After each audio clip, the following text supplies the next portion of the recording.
Without further ado, let us say hello to the one and only Cory Sandhagen. There he is. Hello, Cory. How are you? What's up, Ariel? How you doing, man? I'm doing great. It's good to have you on. It's good to talk to you.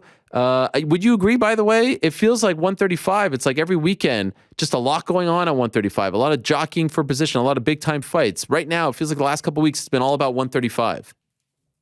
Yeah, man, definitely. I think we're just going to see that happen more and more in the division as the sport just grows and gets better. And for example, Pena and Nunez, who would have ever guessed that Pena was going to win that fight?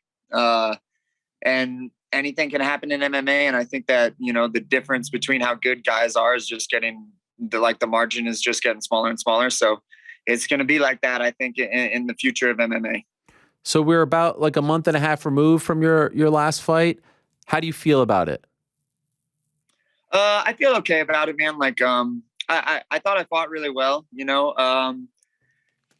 I'm not one to make excuses. I really would have liked some more time because Yan is one of the best guys in the world. So I would have definitely preferred to have some more time. And, but no, man, I thought that the fight went really good for me. I think that, one, I was doing well.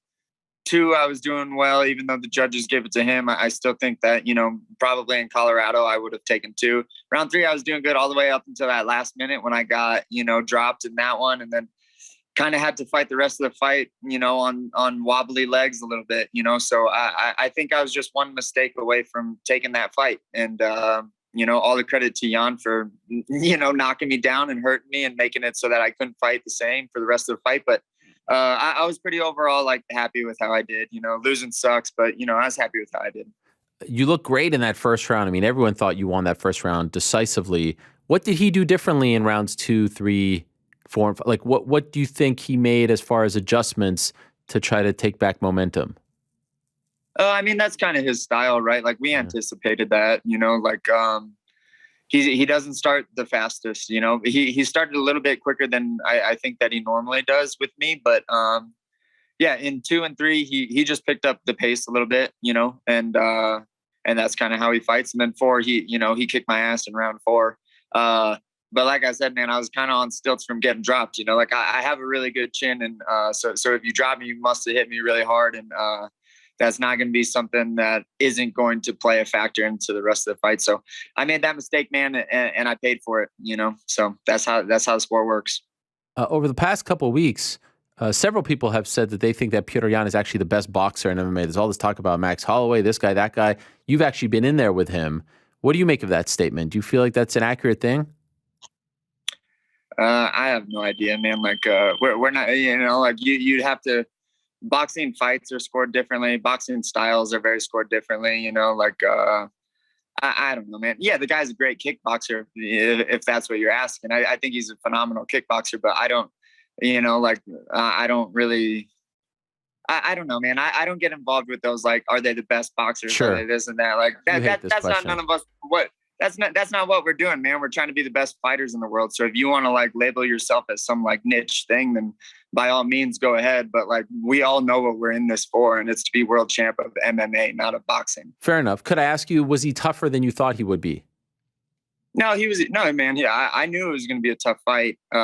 He protected himself really well. That was a little bit, something that I thought that I would have a little bit more of an edge on is, I thought that I would be able to hurt him a little bit better than I was able to hurt him, but the guy protects himself really well. And that was a tough thing to, and that's why I kind of go back to me only having 5 weeks to get ready for it is I do a lot of figuring people out in those kind of later weeks of training camp. So to only have 4 against one of the best guys in the world is it's tough to try to figure someone out in that amount of time. Does it make it did you feel like it was a bitter pill to swallow? Because yes, of course you took the fight and of course you wanted to take the fight and no one forced you to take the fight. But then when it's over, you're like, damn, if I had the proper 8, 9, 10 week camp, maybe this whole thing is different and I'm champion and you know how the rest goes. Well, I've been told that by people, but I don't let that get into my mind, to be honest with you. I went into that fight with 100% intention on winning, and I was in a good place in that fight.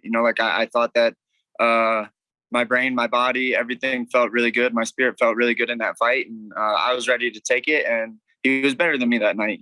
Maybe another 5 weeks of training would have helped, maybe it wouldn't have. I guess we won't know until I actually get that opportunity. But nah, man, I did my best that night, and that's really all that I can do.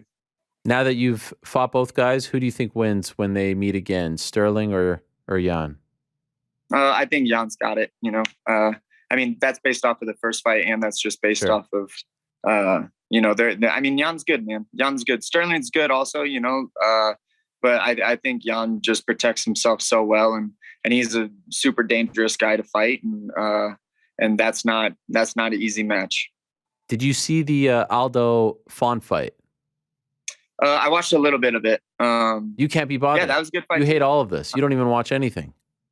I kind of been a little bit checked out, man, to be honest. I love it. Why? I kind of, because honestly, man, like sometimes when I watch too many of the fights, I spend too much of my thought energy on what other people are doing and not my own improvements. So I've checked out so that I could stay focused on me being creative and me becoming a better fighter. This is great. I think that makes a lot of sense. Yeah, I mean, it's a lot to keep up with, man. Like if I have to worry, and who knows, like in 2 months, they could be saying, like I'll be fighting this person or this, but like it changes all the time. So I don't even really enjoy spending too much thought energy. And I notice when I watch the fights or I'm on Instagram too much, I really start to just use my energy in caring about what's happening there instead of what's happening in the room that's going to make me improve. So what, like right now, what are you focusing your energy on in life? Just improvements, man. Like, I'm going to do it. I know you just talked to Ryan Hall. I'll probably spend a couple of weeks with him in January.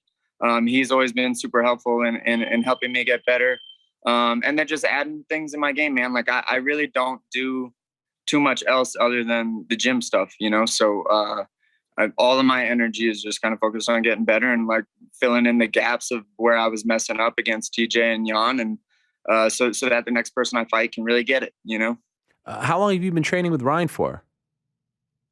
Probably about like 2 years now. Oh, wow. So you'll go to Virginia? Yep. I go visit him out there, probably once every 3 months. I would like for it to be more, but I also have some responsibilities back here that I can't be gone too often. But yeah, man, Ryan, I don't know how your interview just went with him. I loved every second of it. But oh, good. Yeah, bro. He's one of the most, he's one of the smartest people that I've ever got to, have a chat with. And then not only that, but he's one of like the most strategic and just, all out, like as far as a mind goes for a fighter, I've learned so much from the guy in the 2 years that I know him. How did you like even link up with him? I just messaged him on Instagram. Come on. I was like, hey man, I want to learn some leg locks, dude. And like, you're the founder of them. So like, wow. I come out and visit you. Yeah. And then me and him, developed a close relationship. So, yeah, man, that's my buddy. Was he receptive right off the bat? Yeah. Yeah. He's just like, come on down. Yeah. I'll show you some leg locks. Yeah. Wow. Yeah. He was like, you can stay at my house. Like, yeah, wow. I got room in my house. Yeah. Yeah. What a nice guy. No, I love him. Yeah, super nice. And I feel like I always feel like I appreciated him. I love that he brings something different to the sport, a different mindset, a different approach, a different style. And I feel like slowly but surely people are starting to appreciate him a little more, right? I mean, I feel like we're always prone to, being attracted to the brawlers and the guys who get into wars and the sluggers. But man, like I said right before you came on, if you don't appreciate that guy and his mindset and his approach to mixed martial arts, I question whether or not you're an MMA fan, right? Because you need people like Ryan Hall in your sport. No, I agree, man. He's super cutting edge, like I said, man, if you ever get the chance to just sit down and just talk to the guy for an hour, like he'll just blow your mind with, it's one of those things where you don't, I forget the saying, I'm going to butcher it or whatever, but you don't know what you don't know. Until, like Ryan talks about stuff that I had never even thought about, and that's when I was like, oh, I need to come out here a lot more. How's your confidence these days? It's good, man. I mean, coming off of 2 losses kind of sucks, but I'm a little bit more of a deeper thinker than, my last 2 were L's. Like, my first L this year was one of the most controversial decisions that the UFC has maybe, ever had. And then the second one was a short notice title fight against, one of the best guys in the world. So, I'm not too beat up about it, man. Like I really think that I'm just a couple mistakes away from beating these guys. And, that just means that I just need to work that much harder. And no, I mean, it's hard to shake up my confidence, man. Like I know how hard I work, kind of comparatively to a lot of these other guys. I've been around for a long time. I know how I think. I know how good I am at learning things, and so I really trust that in myself. And so I still know I'm going to be champ. Yeah. So I was just wondering about that because obviously it was an interim title fight, but I think most people kind of viewed it as, sort of the unofficial title fight. I was wondering if your confidence wavered a little bit. You're so used to winning and dominating, and you hit a bit of a rough patch. Did you start to doubt yourself at all? It sounds like there was no period. There was no like mourning period after the Yan fight. You were right back on the horse. I mean, there's definitely like I mean, man, I was, I had imagined packing that belt in my suitcase and bringing it home and sitting it on my couch and just staring at it for a while, So when that doesn't happen, of course, you have like this emotional response that, is kind of tough to deal with or whatever. But nah, man, like I honestly believe, whether people want to believe it or not, if I didn't get dropped in that third round and had to have fought the rest of the fight being pretty damaged, because I was pretty damaged. I know I don't make a lot of faces and I don't, I don't show that I'm hurt when I'm hurt, but in round 4, I was pretty messed up, man. And I think that if that doesn't happen, then like I'd just go on and probably win 4 and 5. Definitely was winning 3 until I got dropped. Right. The fact that you were actually messed up and hung in there with the guy for those extra 2 rounds and win 25 minutes with Yan, considering how hard he hits, I think everyone respected. Like I didn't feel like your stock went down, as they say in the fight game or in sports. I feel like everyone still respects you and thinks that you're still right there in the mix. I know you said you've been checked out, and I respect that, but I'd be remiss if I don't ask you just about this weekend. Did you watch this? Did you watch Dominick Cruz, or did you not watch at all? Yeah, I caught the tail end of Cruz's fight. Yeah, he did awesome, man. Like, I really appreciate guys like that. Like the Dominick Cruzes and the Jose Aldos. That's why I think it would be so cool for me to fight them one day, is just because, like they kind of all are on the tail end of their careers, and I really respect the guys that fight all the way up until they can't anymore. And to me, like that's just a really admirable thing. And I think that Cruz doing so well against Munoz just goes to show that, like, the guy has a lot of passion, and the guy really loves the sport. And same with Aldo, like I have a ton of respect for the guys that stick around for a really long time, because this sport isn't easy, man. And the guys that they've been fighting for years and years and years have not been easy guys. So for them to continue to put themselves in that fire is like very, very admirable. So I was happy for Cruz, man. Do you want to be one of those guys? Yeah, absolutely. If I can, for a long time. Is that the hope? Yeah, I think that's the hope. Obviously I think that the only thing that will stop me from fighting is my health. And that's something that I definitely take really serious. So as long as I can fight till like my health won't let me anymore, then yeah, I'll be around. It's kind of crazy when you consider what Dominick Cruz has been through, and then you consider like who his peers were during his time off, right? Like during the injuries, the ACL injuries and all that stuff. And all those guys are gone now. Like Benavidez, gone. Faber, gone. Barao, not really in the mix anymore. He's still fighting, but not in the UFC. Cody beats him 5 years ago. Now Cody's at a crossroads. Cruz is thriving. It kind of blows my mind when you consider, like, who would have thought in 2022 Dominick Cruz would not only still be fighting in the UFC, and one of the top contenders at 135. It's crazy. Seriously, man. Yeah, really, really cool, man. And like I said, I think it's inspiring. Like I know my UFC career hasn't been the easiest either, and so I really respect that. Those guys have been fighting some of the top guys in the world for a really long time. I feel like I got thrown into that mix pretty quickly in my UFC career. And I hope that I get to fight the best guys in the world for the rest of my career. Like, I wouldn't rather have it any other way. So those guys, I definitely respect big time. Did you watch Sean O'Malley by any chance? I did catch O'Malley's fight. Oh, yeah, wow. Interesting. Yeah. Okay. What'd you think of that? Yeah, it was a good fight, man. Like, everyone kind of asks about my opinion about O'Malley, and I kind of have like a really honest answer, whereas like, I don't know, man. Like, hey, can you compare like if a player's doing really, really well in college, you can't always guarantee that he's going to be doing the best when he joins in the NBA or the NFL or whatever, because he's just not in the same pool of fighters as guys like me and some of the other guys are. And that's not to, say that he has bad skills or good skills or whatever. He just has, until he fights someone really good, he has really questionable skills. So, I'm really looking forward to him fighting better guys and then seeing how good the guy really is. What's interesting about 35 right now is I feel like it's almost like a Rubik's Cube. Like you can match up a lot of, like I was saying after the Font fight that I'd like to see you fight Font. And now after last week, I'm like, I kind of want to see Dominick Cruz fight Cory Sandhagen, but also there's Dominick Cruz versus Aldo, Legends matchup. Do you have a preference as to who you fight next? No, not really, man. I'm in the chasing the title days of my career, so whatever the UFC tells me is going to get me closer to a title fight, that'll be the fight that I take. But yeah, any of those fights sound awesome to me, man. Like, no one at I'm the not top. one to say no. Huh? No one at the top of that list. No one that you really would love to, that makes sense after the last two fights. I would be kind of lying. I've always wanted to fight Cruz, man. Like, yes. I've always wanted to fight. Let's go, Cory. Come on. If you're gonna press me real hard, man, like he's probably at the top of my list, especially because Font wasn't even really in that fight with Aldo.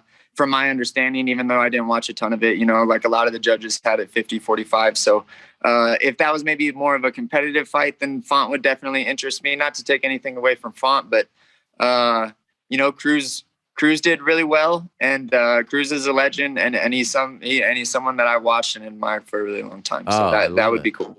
I didn't expect you to break there, but you broke rather easily, if I'm being honest. Yeah, it's funny because you asked me yesterday to be on the show, and I didn't really get an opportunity to check in with some people and be like, I know that this question is coming, so who am I supposed to say? So that's probably the answer from my heart. Okay, well, I like that. You're giving us the answer from your heart. Thank you for that. By the way, what are you reading these days? I just got done reading this book, or actually, I just kind of cycled through this book. It's called "Be Here Now" by Ram Dass.